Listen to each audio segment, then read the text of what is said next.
hands. Feel my hand. Look at my hands. They're a little sweaty. It's okay. Are we on? Welcome to the Coffee Slut Podcast. I'm so excited for today's guest. Okay, we have Liliana. She is the founder of Viva Wellness here in Austin, Texas, as well as a very controversial topic in the health right now, GLP-1's medication, but from an education and lifestyle perspective, not just a trend. So I'm excited to have her here today. And before we start, welcome. Thank you. I'm happy to have you. I'm excited and nervous. I do want to ask before we get started, what's your coffee order or matcha order? Whatever. Dang, I'm pretty boring, man. I drink just the black coffee. That's fine. That's my thing. Straight black coffee. Every now and then I'll throw some protein in there, and that's kind of it. I don't like too sweet. No, that's fine. But favorite coffee beans or like a place in Austin? I like Cosmic. Oh, Cosmic is good. Cosmic is good. I go to Starbucks because it's just convenient and close to my house. But I do like the small little coffee shops that you walk into. Oh, me too. Not packed. Not packed. No parking. Honestly, that's why I haven't been to the new Leona. I know it's every time I drive packed. by, it's like I see people walking, like they park. They park across the street. Yeah, they're insane.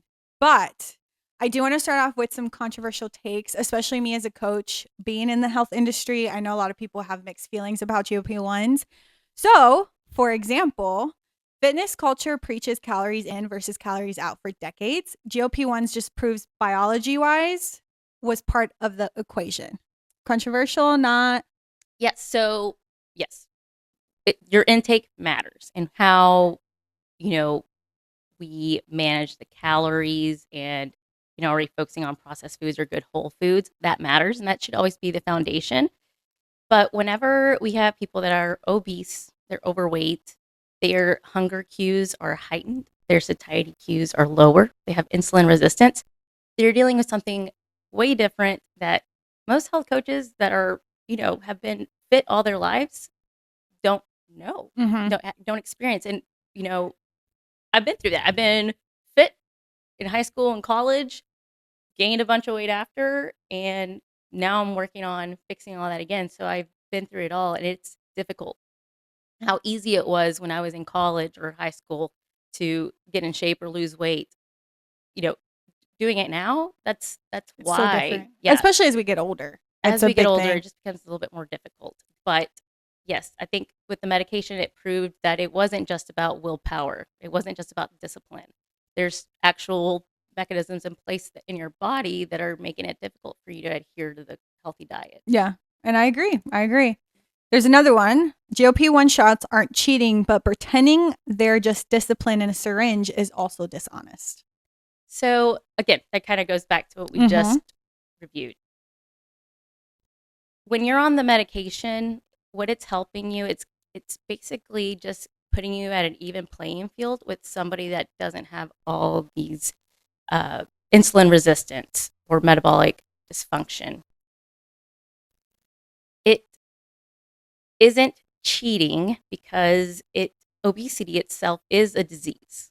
Okay, we have hypothyroidism, we have hypertension, we have actual diabetes. People are on medication to treat these conditions because this involves, the aesthetic component that I feel is why most people are calling this a trend or cheating. Like you're only doing it for aesthetic reasons when it's much deeper than that. Yeah. And that's what most, at least some fitness coaches is like, oh, well, it's called cheating, like just eat in a deficit and then you'll lose weight and work out, like you'll be fine. But realistically, for people who aren't aware, there might be something deeper. Because obviously, for example, I've been a coach for how many years? 5 years. But I've been training for 6. And we've talked about this, but I was never losing the fat. Like it was never going down. My muscle mass was always going up, but my fat was never going down. And I was like, well, what's going on? And then finally, when we spoke, I was like, oh shit, like I'm insulin resistant. How would I have known? Yeah. So, and that's the thing we do with our labs is we do check typical labs like you would get at your annual, but we also check other markers like insulin. That's not something that's typically drawn with your annual labs. when we look at that, if we see higher levels when you're fasting, that shows that you have some insulin resistance. We can also see glucose being elevated. We can also look at your A1C and see if you're trending to the pre-diabetic or diabetic levels.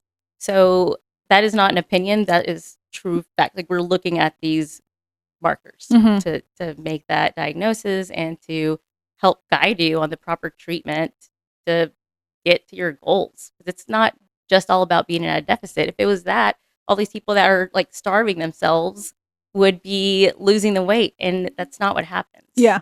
And I agree. So now that we touched a little bit on it, I do want to go back to little Lily whenever she was Ah. young. I want to know what your childhood was like, or what was little Lily Yeah. like? So I was actually born in Mexico. My family moved to the United States when I was 4 years old. Beautiful.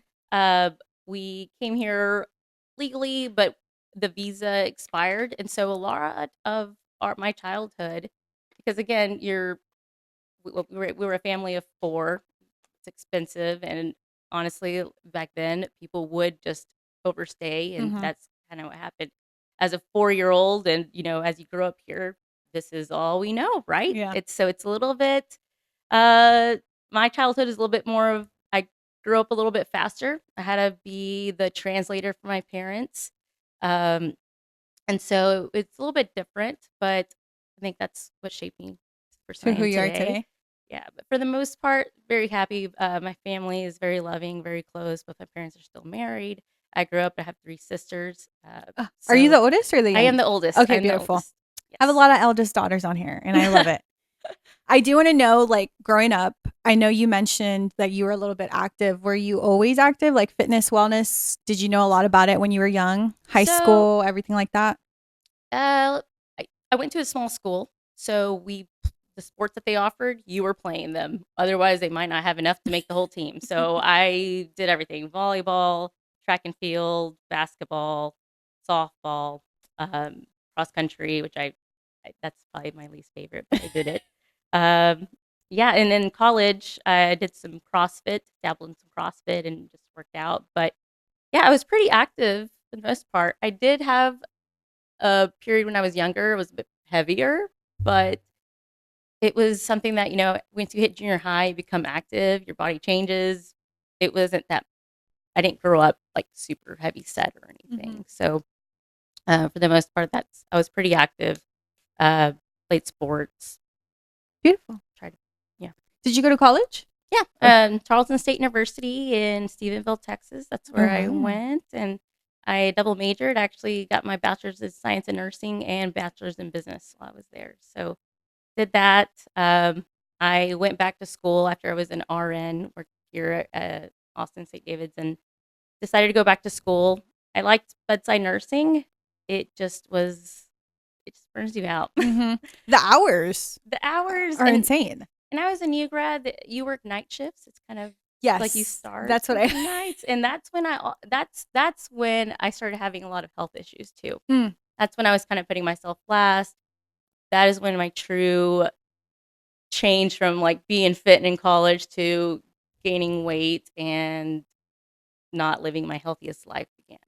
Well, how do you think nurses, because I know a lot of nurses that work overnight, are able to sustain a healthy body working those hours? Like, I know it's not every day. I know some people work 3 or 4 days. Yeah, no, the schedule is actually great. Okay.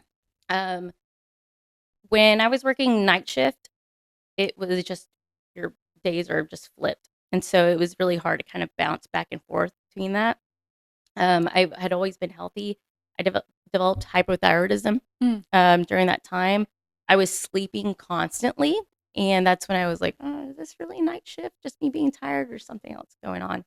I gained like 25 pounds, and that's kind of where it just kind of transpired from Started. there. You have less interest or energy to go work out, and so you kind of start building this more sedentary lifestyle, which it's not, by the way, the case for most people. That's just in my case what Mhm. ended up happening. You're also in a Austin where you have access to literally everything. You can DoorDash and you can Uber everything, and where I'm from, small town, that was not it. We ate Whole Foods, and when I went to school in Stephenville, it was still small, so we didn't have access to like any of that. Mm-hmm. So I think part of that was my own, you know, changes in lifestyle, but there was something else going on behind the scenes. Yeah. I feel like, though, that I've met so many nurses or trained nurses that go through the same experience. And I know it's hard because I'm like, how are you doing it? Working overnight. You know, some people don't meal prep, which is fine. Like you were saying, people eat food, but also being around your coworkers. It's like, oh, people bring food or people Oh, the bring potlucks. treats. Yes. Yeah. Yeah. And, you know, people try to really hone in on their sleeping schedule and stuff. But what would you say is like the first step they should take, especially with that crazy schedule? Because I've never experienced that. I think making time to meal prep would be a great step because you already have to bring your lunch Mm-hmm. or it's when you're sleeping all day and you wake up, that's like the last thing you want to go do is like prep the whole thing. So meal prepping, like a good foundational of like sleeping well and then actually going to see your doctor. A lot of people that come to see me are younger. They don't have a PCP. And so for the most part, they're not staying on top of their labs or anything. And so it took me a while to figure out, hey, there's something wrong, Yeah. But also having a good schedule and like actually making some time to go work out, making that time for you because you're trying to prioritize others and caring for others, putting yourself last. Ultimately, that's going to just keep you from being able to help others eventually. Yeah. I also think you don't have to like train 4 times a day, especially if you're new. I think 2 times is a sweet spot. Like 2 times a week. Yes. Is a sweet spot. And then eventually, as you get a better hone in on your schedule, to eventually increase it. There's even studies, and I even tell some of my patients that don't have the time, they have such a busy schedule, their parents, doing 10 air squats every hour during your workday. Shit. Like I didn't even think of it. 8 hours like during your workday, just doing 10 air squats when you have time. That will counteract because just by being sedentary during those 8 hours, you're causing harm as well. So just by throwing those in, you're already taking a step to that's awesome. Helping that's a little something bit. small. And you are just literally stepping from your chair to the side and doing them. It's super easy. Don't need any equipment. Don't let your coworkers be like, "What are you doing?" Yeah, like do it with me. Yeah. I also know you're a mom, correct? I am. Of how many? So we have 2 kids. I have a boy and a girl. They're both toddlers, so I'm in the thick of it. My daughter actually just turned 2 today.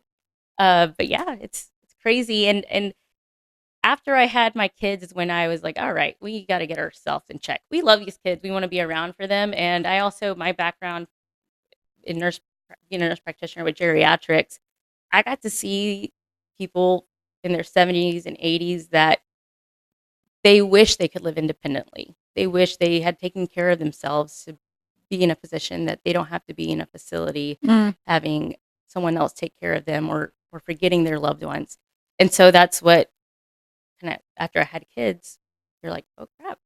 Yeah. I love these kids. They're pretty cool. I want to be here around to make sure they're taken care of, but you got to put yourself first. Yeah. I was going to say that, like becoming a mom, changing your perspective on your health after that. And how was like your postpartum shift with relationship with your body? Because a lot of people don't talk about it. Yeah. So I had already, we talked about after college, putting on like 25 pounds. That's fine. After kids, I blew up. Like that was where I struggled the most with my body, my image. You don't even want to go to the gym to work out to fix the issue because you're like, I don't look good. I don't want to go. People's perspective or like, I don't feel like I fit in a gym. Yeah. Or you've had that experience. Like I've been fit before. I'm nowhere where I've been. This is embarrassing. I don't want to get out there and not be able to do what I know I used to be able to do. But yeah, so after my daughter, so I had my son in 2022, my daughter in 2024. After I delivered her, I was 200 pounds and I'm only 5 foot tall. And so that was just super uncomfortable. Your kids want to play with you. You can't keep up. You don't have the energy. And so a lot of my patients are parents. They're active or they've been active. They're trying to keep up with, just raising the kids. They have the careers. And to put this on top of it, it's a little difficult. So when we are able to help them, at least meeting them where they are, so they can get to that point. I mean, isn't that what we're all preaching? You want people to eat well, be active. Is this medication just being a part of it? That's why we're going to throw, uh, shade or cause shame, for meeting people where they are. And if you want them to eat right and be healthy, this may be where they need to start to do that. Yeah. But we also have like these extremists is like, no, the only way is this and this and this. You eat, you train, you get your 10K steps. That's it. Like if you're not doing that, you're doing it wrong or cheating, whatever. And I truly think after talking to you, because there's a lot of people who just prescribe the medication, right? The GLP-1. That's correct. Mm-hmm. Yes. They just prescribe it. They don't hone down on like nutrition, like you need to exercise. But you specifically, what stood out for me was that you did that. You're like, you need to eat enough protein, like you need to train, like, and I want to know, do you tell all your clients that? I do. So I've been a patient myself, right? I had GLP-1s prescribed, and it was through, my PCP clinic. And they, just so you understand, these people are squeezing in as many patients as they can for those providers to see. You don't have all the time to explain everything and sit down or see these people on a monthly basis. So with my practice, I took kind of what I experienced when I was on my medication. I've been through the process of taking too much and being super sick as well. So I know the side effects. I know the negative, not focusing on muscle intake. I've screwed up for you, so now I can help you not do that. But yes, I do preach the importance of having good protein intake. We want to make sure you have muscle on board. We want to make sure you're not losing muscle mass and bone density, because as you get older, that's very hard to put back on your body. We can maintain it while we're focusing on fat loss. That's the key. Lowering inflammation. That is a big deal with GLP-1s as well, and why they're so effective. But yeah. Have you had clients that are like, okay, I'm just going to take this and then that's all I'm going to do? I do. I have some. I can't control what everyone's going to do after they leave or finish our consult. But yes, you have prescribers that will write it, or, PCPs will sometimes tell you, all right, you're going to be on this dose this month, and next month we're going to put you on this and this one. And they already have this preset titration schedule for you without you even trying it first, seeing how you're going to respond. And by month 4, you're already on the max dose. Mm-hmm. That's not the correct way to take it. Many studies will also show the lowest effective dose for the longest time is going to give you almost the same outcome. What you feel when you are on the lowest starter dose, they'll say 2.5 terzepatide. Just throw it out. By the way, this is not medical advice. How you feel and respond to that is how you will respond to the highest dose. You should feel the same. It shouldn't be like, oh, I feel it working way better. The thing that happens is we get a little desensitized, or get a little tolerance, and that's why we have to increase as we go so we don't lose that momentum. But yeah, you can stay at lower doses, and that's probably better for you. Yeah, because we don't want to, it's not a marathon. We don't want to race to how much weight you can lose, because that's taking fat, muscle, and bone density into account. We want to focus on losing the fat, keeping the muscle, eat healthy, because muscles, your metabolic sink. If we don't have that, you lose that, you're going to rebound and gain all the weight back. I agree. I totally agree. For your experience, though, what surprised you the most? So, like with all the mess ups and everything.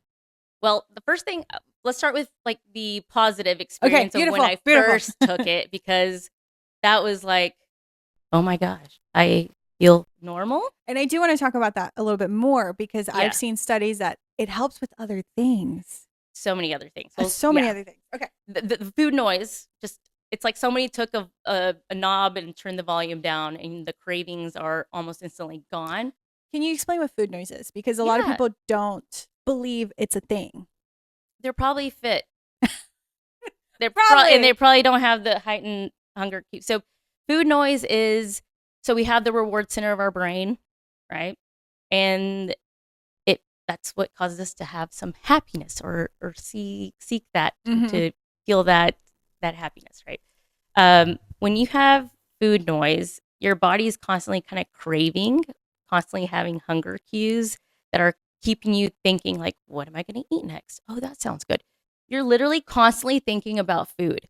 It's I don't if you haven't experienced it, great. I hope you don't, because that's what is really hard for people to stick to their diets, and that's where they start.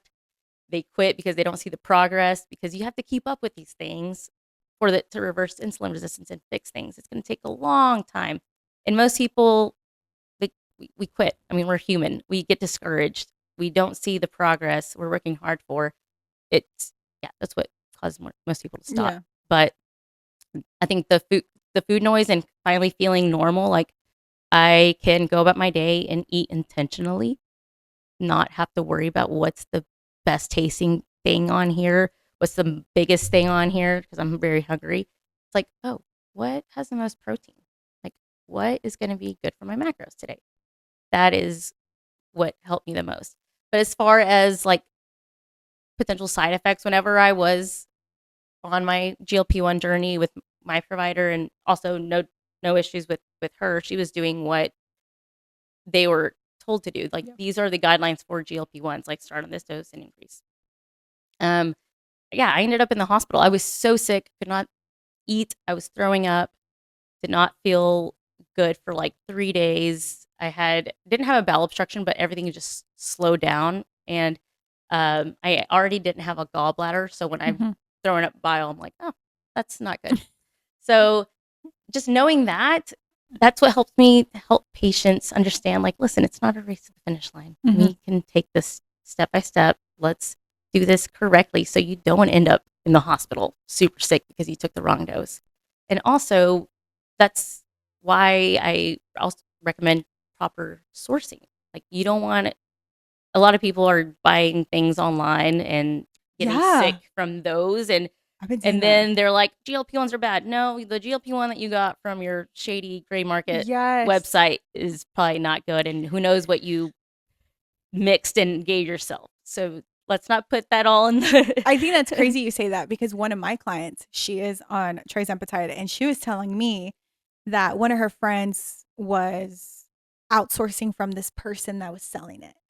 And she was like, "Oh, do you want some? It'd be cheaper." Mhm. And then my client was like, "No. Like, I'd rather pay more to get it from my physician or my doctor Yeah. than from a sketchy person." I said, "People are doing that?"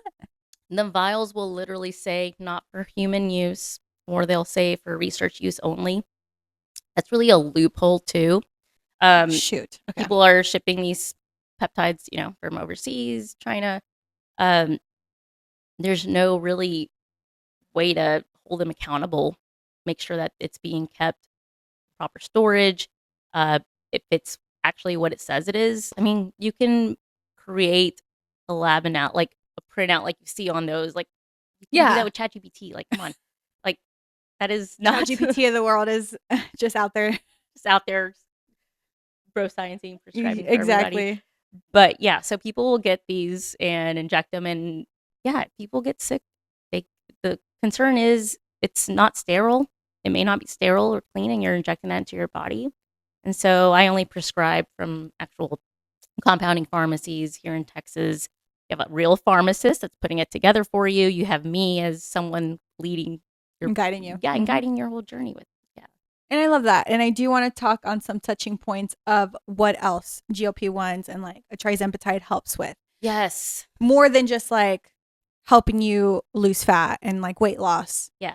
So at the core to a lot of issues is also like inflammation, Mm-hmm. right? People will get better skin when they start these GLP-1s. They'll lose the weight. They'll get the insulin resistant corrections we talked about. People who maybe drink excess amount of alcohol, when they start these medications, they'll notice they'll lose interest in it. They Ooh. will literally either stop or just cut down their drinking significantly. They'll lose weight because of that too, right? For sure. So that's probably one of the other reasons people, sometimes are seeking or coming to me. It's like I am drinking more than I want to. Like, and I've read these studies. There's studies also with smoking cessation. There's studies with improvement with people that have Parkinson's, dementia, Ooh. right? So whenever you're correcting these metabolic conditions. You're getting a little bit sharper too. You have better cognition. You're helping reduce your cardiovascular risk of Yes. diabetes. So just to let you know, so when you have hypertension and that causes you to have kidney issues down the line, that causes you to have, you can develop some diabetes, which also worsen your kidneys. I mean, all of this just snowballs, and I've seen the end product of this. It's not good. It's living in an expensive assisted living. Your loved ones aren't there, and you're having to be on like all these different prescriptions just to keep you going. So that's not a good way to live. So yeah, but I think alcohol, especially in like our population, especially here in Austin, people at a certain point, they don't want to keep doing that. So that's a big one. Do you think men should also take? Because a lot of women take it. Oh yeah, I have so many men on Appetite. My husband took it, and I have his before and after on my Instagram. Oh, His is wild. People literally were asking if I got divorced. They thought I had a new man. Oh my God. He looked good. so yeah, like I have so many men on it. I think because women in our society, we focus more on like our looks. Yes. And we have to be fit. So those are probably, women are the first ones that are maybe seeking that for aesthetic reasons. Then their wives will be on it, and the men will start on it, or you'll just have guys that are looking to help with some recomp, right? So these tools aren't just, for obese people. We can use them for microdosing to reduce inflammation in people that don't need to lose weight, but they still want some of those other benefits. But yeah, men use it. I will say most men lean towards retatrutide. What's the difference? So I offer different compounded versions of GLP-1s to the pharmacies. Semaglutide, which is, brand name would be like Ozempic and Wegovy. Then you have tirzepatide, which is like Mounjaro or Zepbound. Okay, but we offer the compounded versions. And then there's retatrutide, which is like the newest of the GLP-1s. It's got a third ingredient, glucagon. And this medication does a little bit better job at helping you focus more on the fat loss while not causing too much muscle loss, which is great, right? That's the whole point. We want to get the protein and lifting up so you don't lose that. But with retatrutide, you have a little bit better control with that. Yeah. But I also think, you see people on TikTok and Facebook, you got bodybuilders always talking about retatrutide, but talking crap about GLP-1s. Okay, that's the same medication. Yeah. It's just got one other ingredient. Well, I think it's crazy because GLP-1s get a lot of hate like steroids. When steroids are like, oh, I can't believe he's on steroids and he's, yada, yada. And regardless, I know it's not the same thing. But the amount of hate and like everything that I see, I'm just like, dude, like these people are just wanting to be healthy. America is so obese, especially with, and I say this all the time, with all the fast food that we have. We want something quick and fast, everything like that. And we are so obese. Also, we drive everywhere. We don't walk. We don't hit our steps, or even walking is just going to help you, period. But I just think the hate is so insane, and people who are fit, like we were talking about, are at the front ones, of it. Yes, they're the friends. Are y'all worried we're gonna get hot? Is that what you're worried about? Like that's I don't know. I don't know what it is. But I also think, with some health coaches, what tools do you have? You have the ability to guide someone on some nutrition and some working out, and you can't prescribe these. And so you're going to also be more biased towards doing it the way that you are able to support. Yes, because it will, right? Yes, it will that could be affect like their business. Oh shoot, like we have GLP-1s, the like, business yes. Angle. But you know what? I have so many trainers that work with me, and I am helping their clients. Like, why are we making them struggle? Like, they're going to have good outcomes. You're going to have good outcomes. Your client did well. I'm going to be happy. My patient did well. I mean, exactly. Everybody wins. Why does it matter if we made it less difficult for them to get there? That's true. The other thing is, just because you did it the old fashioned, I'm sorry that you raw dogged and you got you raw dogged your diet and your training and you got freaking fit. You don't have to shame someone else for getting a little assistance doing it with the GLP-1. I mean, I had thyroid, I mean, I do have hypothyroidism.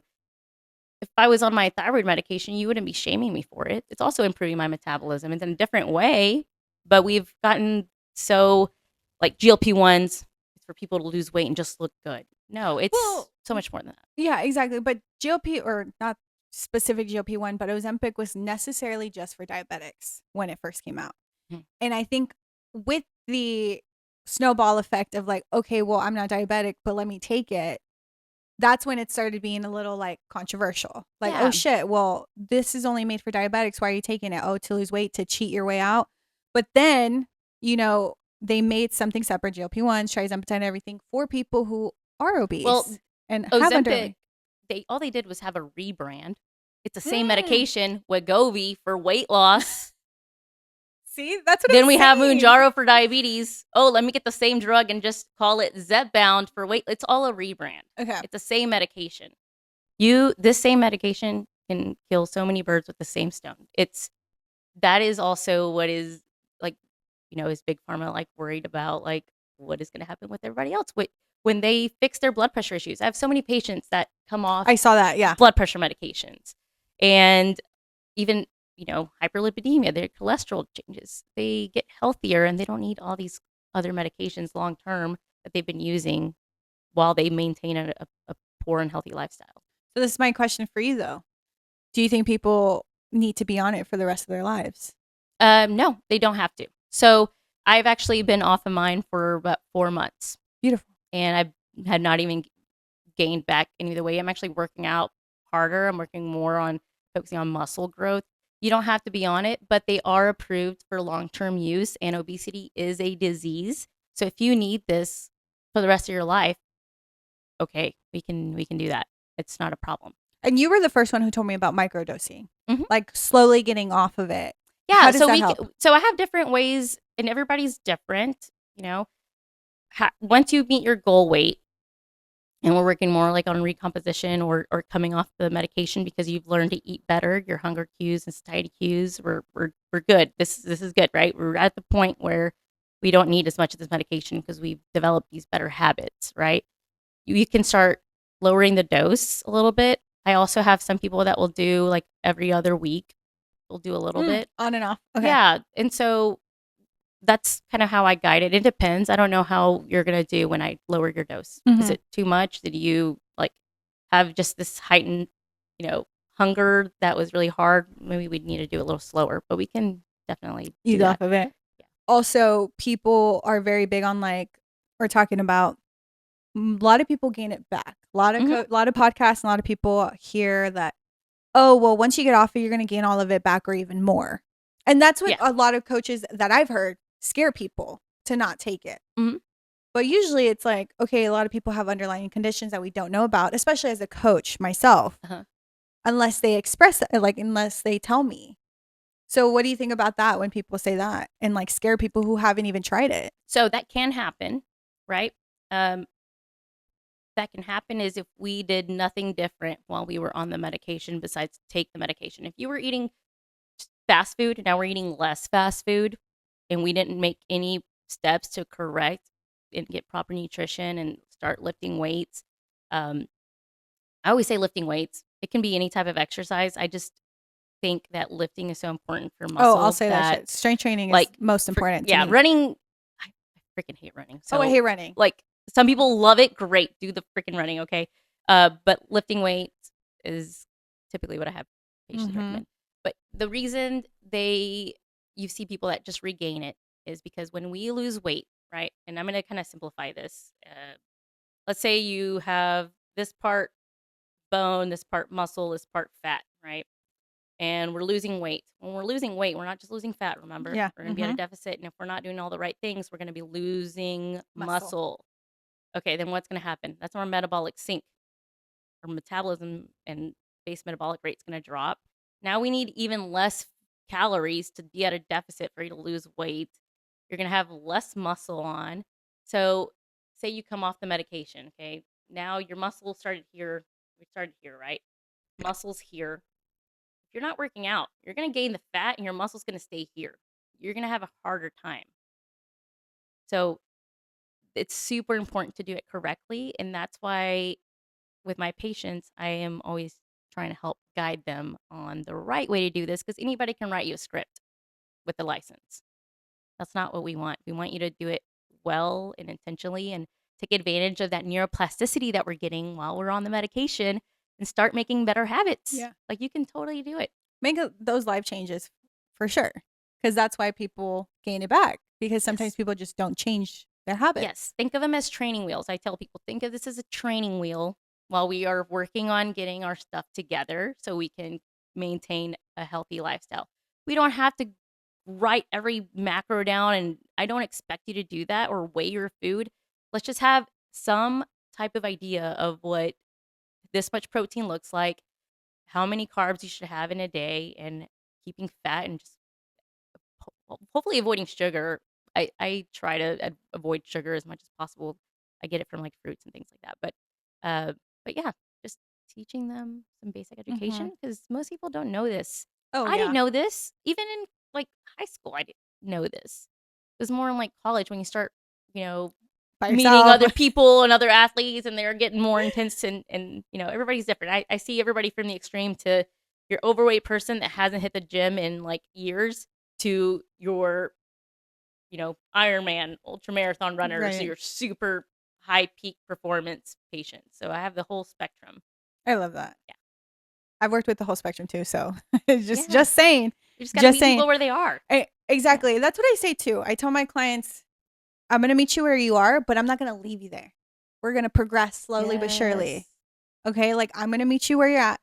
A lot of people get scared with gym and like gym culture, but I'm like, look, I'm here with you, but we're going to progress. We're going to get stronger. We're going to get better. Yes. That's why I had to get a personal trainer too, because I was like, I don't even know where to start. Like, I've done this. It's been so long. I need someone to help me. So that's why I got a personal trainer too. And she's great. She kills me. But yes. I love it. I love it. I do also want to move into your business. What made you want to, like, after everything you've learned and what you were doing before when you were an RN, what made you finally take the leap to start Viva Wellness? So I've had a business degree, right? I double majored, so I had that. I've always wanted to do something besides working for someone else. I enjoyed my career. I could have probably stayed as a geriatric nurse practitioner for the rest of my career, and I would have been happy.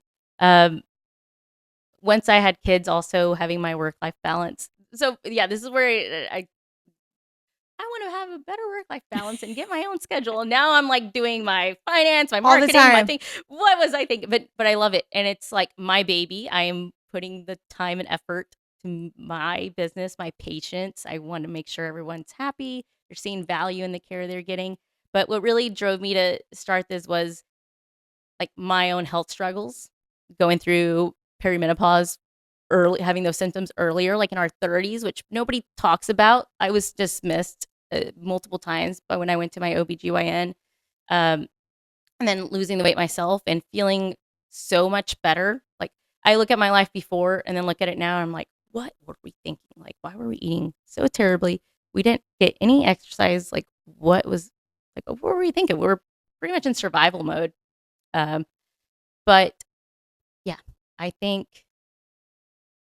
having been there through it and seeing also like what happens if you don't take care of yourself, and seeing those patients who don't recognize their daughter coming to visit them, that breaks my heart. And that's not something I would want my kids to go through. And so it's like, how do we help you guys also fix your life currently so that you can at 70 years old live a healthy, independent lifestyle. Yeah.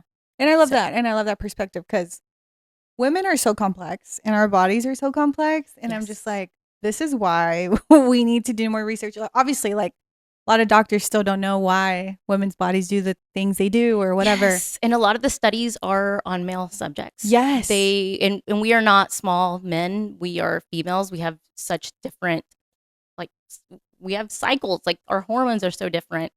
And the thing we're seeing now is we're putting more time and more money into female like studies and like for the first time, they removed the black box warning off estrogen that was there even for just vaginal estrogen, shit. which is literally just skincare for down there that's safe for everybody, but it had a black box warning. And so FDA just removed that this year. So we're finally seeing some steps, right? Yeah. So, but definitely ways to get there. I mean, there's still no FDA approved testosterone dose for female, even though we make more testosterone than we do in comparison to estrogen and progesterone. But for females, we don't focus on that. Someone decided estrogen's for girls or females and testosterone's for Men. males. Yeah. So, which is the dumbest thing. But anyways, I do want to ask, if somebody were to go somewhere else, they have a bad experience, what makes your approach different? so you're getting a concierge direct person, like you're getting me. Mm-hmm. Oh, I text her like on a random Wednesday. Who can you text? Like, can you text any of your doctors and get a response within a few minutes and get, a sick visit taken care of? I give my patients like the VIP experience. They text me all the time and I'm available if they need it. And you're not going to get that with someone else. Mm-hmm. At the end of the day, that's a business. You have your managers, you have your providers, you have different steps, you have your gatekeepers at the front desk. Like, You're going to get me. I'm literally answering. You call to see if we're open. It's me. Like, you're calling in because you're sick. It's me. And you're needing a refill. It's me. So I'm still managing everything. I do have an assistant that helps me for like admin stuff, but I am doing everything and I love doing it. But I'm also a control freak and I want to make sure everybody's taken care of. So I like being the one that takes care of everybody right now. Exactly. Yeah. I love that. Also, the first time I heard about you, was Lift ATX. Yes. Lift ATX posted a post and I was like, what are they doing? Because obviously they try to make it like very like get your attention. And I'm like, what are they talking? These two guys, I think that's why I got my attention. I'm like, what are they doing? And then that's when I saw you and I was like, oh my gosh. And for anybody that doesn't know, I am on a trizempatide. I've talked about it before and I've talked about it on my stories and stuff like that. And it's because I'm insulin resistant. But for people who are scared and want to like go for it, how can they not only reach out to you, but what can they expect for a consult? Yeah. So also let me add a little bit on there. I have a lot of people that are afraid of like possible side effects. And possible, what if this, or I've heard this. You know what's more possible? Like not doing anything and ending up getting metabolically sick, developing prediabetes, diabetes, kidney disease, hypertension. That is higher, almost guaranteed if you keep on the trajectory you're on versus maybe having some nausea, maybe having some constipation. I mean, these are small in comparison. And of course, there are bigger side effects. But when you get me with my consult, we're going to do an in-depth review of your medical history. Just because we're only focusing on, weight loss or hormones doesn't mean I don't take the picture, like the big picture. Yeah. I mean, my background has been managing really complex chronic conditions and maybe like this is a little easier. So I try to see what else I can help patients with. But we order labs. So the other thing is with my labs, when I order them, you can use your insurance. I send them to, your order to a local lab here. You can use your insurance. My clinic also has discounted cash pay prices that they give my clinic. Yes. So then I can get you like a whole comprehensive, annual panel for $100 versus, if you go try to get it yourself through Quest, it's going to be like closer to $500. So we can save you some money on that. And I'm taking into account kind of what your lifestyle is, what we need to do, what's the best approach, and if a GLP-1 is truly like the right choice, or if we are going to be needing something else, a different tool. Yeah. So I know we've talked about GLP-1s as the main topic, but yeah, I offer do you do hormone therapy, peptides, which is like the main thing, and helping people do it appropriately, not just what they found online or through ChatGPT. Yeah. Chat can be a good thing, but not all the time. You need a specialist and somebody who's experienced. Would you like to share a first client success story besides like your own? Yes. So the GLP-1s, obviously, those are easy, but I think the ones that I have have more happiness towards when I hear is when I have the 30-something-year-old females that thought they were going crazy with anxiety and having all these issues and then not sleeping. And then we simply like started them on progesterone and they're like, oh my God, I slept so well. And it's like one small little change right? And that made such a big difference. And the whole time, you get put on antidepressants or told, oh, you're just anxious or you're just stressed or it's just you're a mom. No, if you feel something's wrong, there might be something that we can do to help. And just because someone told you your labs are normal doesn't mean that that's where it stops. If you're still having issues or you're not happy, then we need to continue to work on that. But I think those are my happiest stories when I have females that thought they were like losing their mind and we get their hormones right and their marriage is better. They're better moms or they're just better friends and they're active again. They have motivation. They're not as anxious or depressed and they feel rested. I mean, all those changes are great. Well, most times when we see somebody or, a doctor, Mm-hmm. women tend to be like, oh no, like you're crazy. Or like if you're first mom, like no, like women especially like want to be seen. Yeah. And the thing also is when you're going to your doctor's office, you're going to get billed for that time regardless if they help you or not. And a lot of times I feel like maybe providers, they're really busy and they dismiss it because it's easier just to put it on something else. Yeah. That's sad, but that's like a lot of it could be that. Or you're coming to your provider with all these different symptoms that are referring you to all these different specialists. And it's especially with like hormones, it's not just one system that gets affected, it's multiple. And to be sent to multiple providers for, all these different issues is difficult. No, that's good. No, that was beautiful. I love that.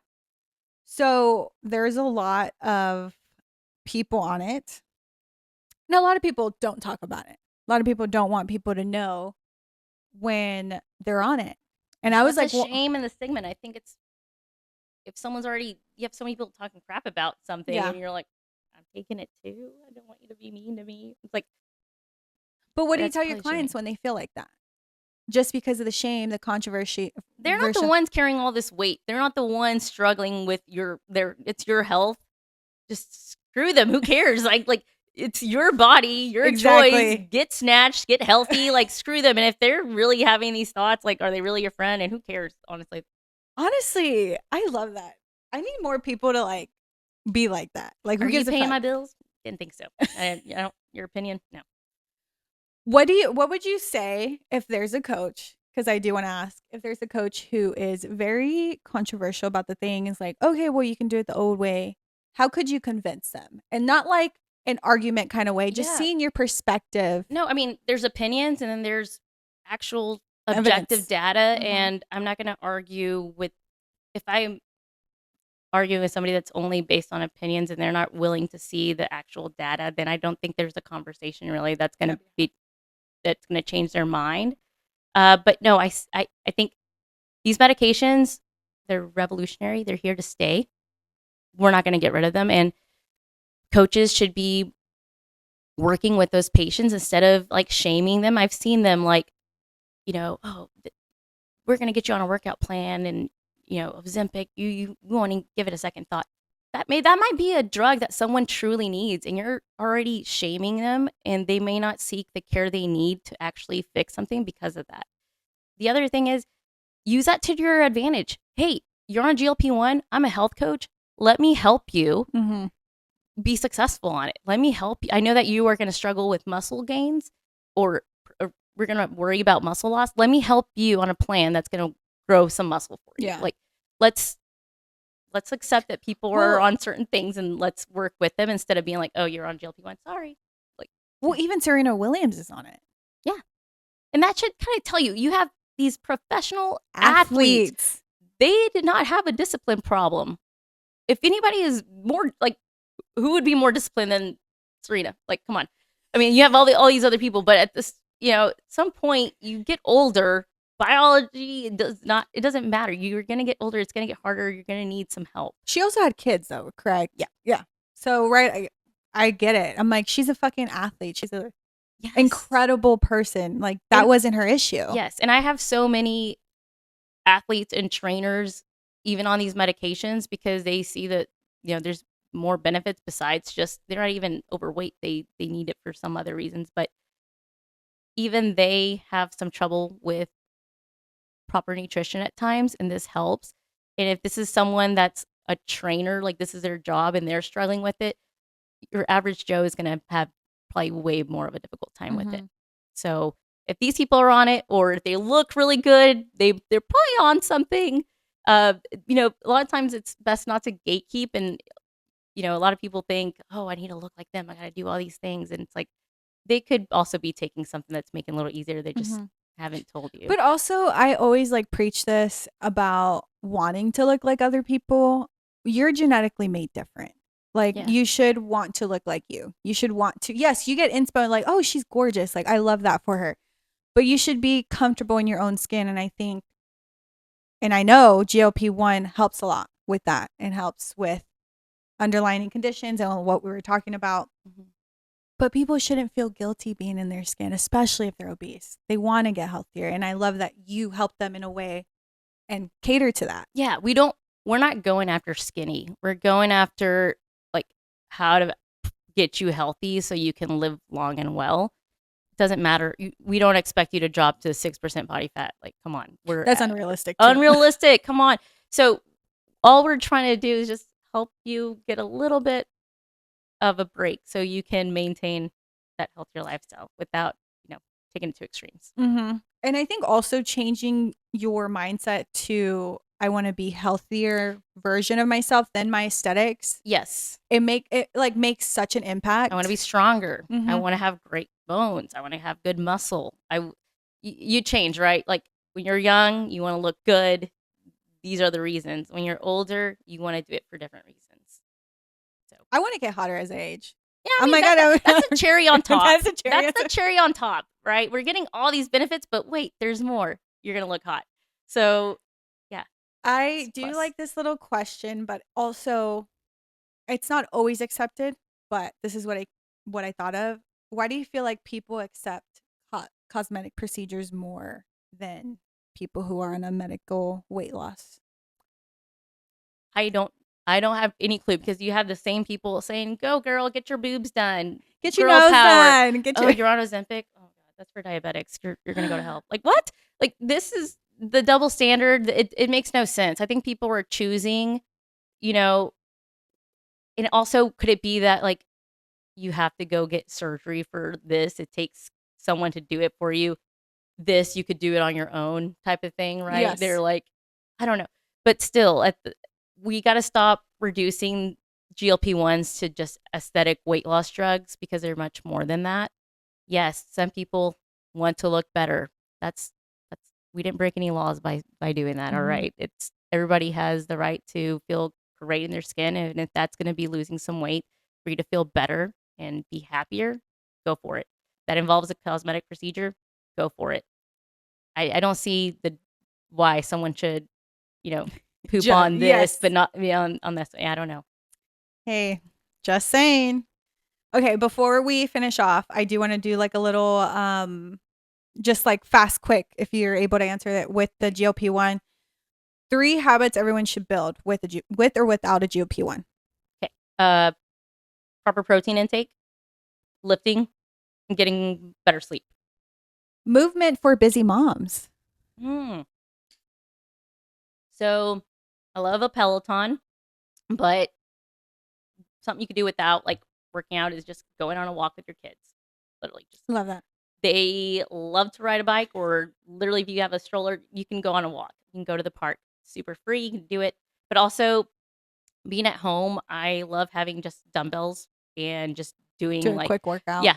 You could do so much with dumbbells, air squats. You can do push, press. I mean, there's so much you can do at home that doesn't involve you driving to a gym or making a whole ordeal out of it. Yeah. You can even work out with your kids. They have I pick fun. them up and I squat with them. They think it's so fun. I'm like, it's you're like a workout. Okay. Also, emotional eating awareness. Yes. It's a real thing. People find comfort. Your reward center lights up when you eat something. It makes you feel comfortable. Growing up, you have mom showing love with food. You have grandma showing love with food. It's what comforts you. And so I think also we have that relationship that we need to kind of change as well. But yeah, I mean, that's part of what the food noise and the cravings are are stemming Exactly. from, and having that relationship with food as like a reward I love that. instead of, what, just maintaining energy and keeping you alive. Rapid fire questions that I love to do. Okay. Coffee or matcha? Coffee. Advice to moms starting over. Starting over with Just what? anything. Just Starting freaking with the do weight. it. Yeah, Just do it. do it. The time doesn't stop. We're rolling. We're gonna keep doing it. If you didn't do it today, you're gonna keep wishing you did. Just freaking go for it. I just That's what I ended up doing, and I don't regret it. And of course, things are different with everybody, but you will probably just always wonder what if you don't go for it. Yeah. What does wellness mean to you now? Wellness means just being able to wake up with a positive attitude, being able to have the energy to be there for my kids, being strong enough to run around and play with them and picking them up, being a better example for them, showing them better eating habits. That's true wellness, and just having a good relationship with your family, happiness. Love. That's literally it. It doesn't take much. It's Doesn't very take simple, much. guys. It's very simple. Just the little things. What are you ready for in 2026 with Viva Wellness? So right now we're currently working with a few different physical therapy clinics, concierge clinics, chiropractic clinics.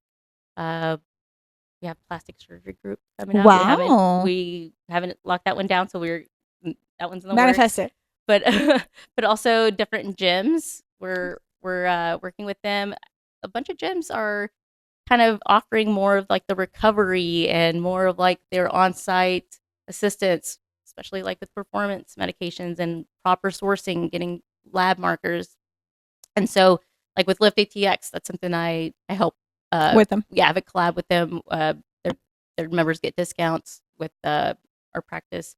And so we're basically just offering a safer source. Everybody's talking about peptides. Everybody's talking about all these things. There's not a really good source to get them, and some of them that are available are very expensive. So I try to run a lean practice so where I can, help my patients out, not just overcharge them. But yeah, make it easily accessible for everybody. But that's what I'm excited for, partnering with more local businesses. Beautiful. And where can people find you? So I am currently still just virtual telehealth. So you can find me on Instagram. My website's vivawellnessco.com. Instagram is at Viva Wellness ATX. But yeah, if you click on my website, you get my WhatsApp, you get my dia. I'm easy to find. Google me. I love that. Well, I want to thank you for being on the Coffee Slut Podcast. It was so awesome, and I'm excited for people to hear this because people need to know, because there's just so much controversy, especially on TikTok, on social media, but people really don't do the actual research. Yes. So when they hear this, I'm excited, and hopefully they take the first step into their health, whatever form that is. Yes. And yeah, well, thank you. And it may not be GLP-1s. Everybody's different. It's just one tool that's available. Exactly. Well, thank you guys so much for listening to the Coffee Slut Podcast, and I will see you guys in the next episode. How was that?